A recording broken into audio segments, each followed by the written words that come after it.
ఇది 90 కిడ్స్ అయితే తెలుసండి. అప్పట్లోనే వర్షం పడితే చాలు పేపర్‌లన్నీ, బుక్స్ అన్నీ కొత్తవైనా, పాతవైనా అన్నీ తీసి చింపుకొని, ఒక్కొక్క పడవ తీసుకొని, చేసుకొని, ఆ నీటిలో వేసి ఆడుకునేవాళ్ళం.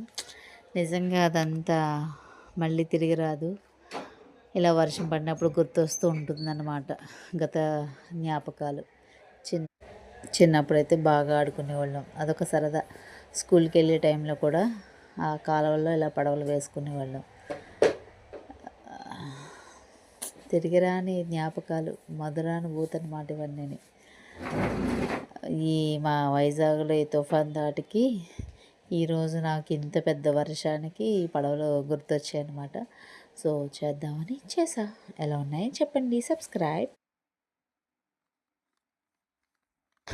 నిజంగా అండి.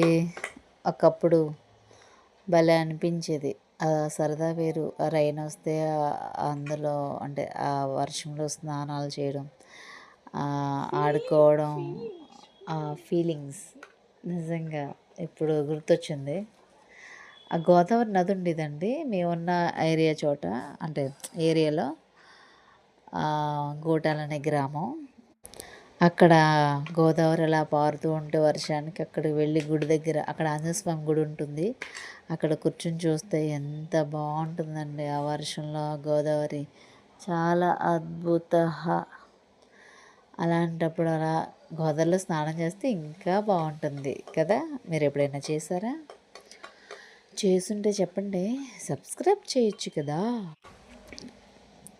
నా చిన్ననాటి జ్ఞాపకాలు అన్నమాట. తలుచుకుంటే కొంచెం బాధ అనిపిస్తుంది, ఫీల్ వస్తుంది.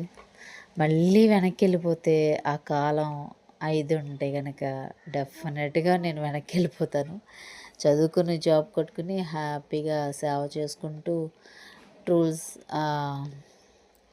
ట్రావెలింగ్ చేసుకుంటూ, ఆ బద్రీనాథ్ యాత్రలు చేసుకుంటూ లైఫ్ అంతా అలా గడపాలని ఉందన్నమాట.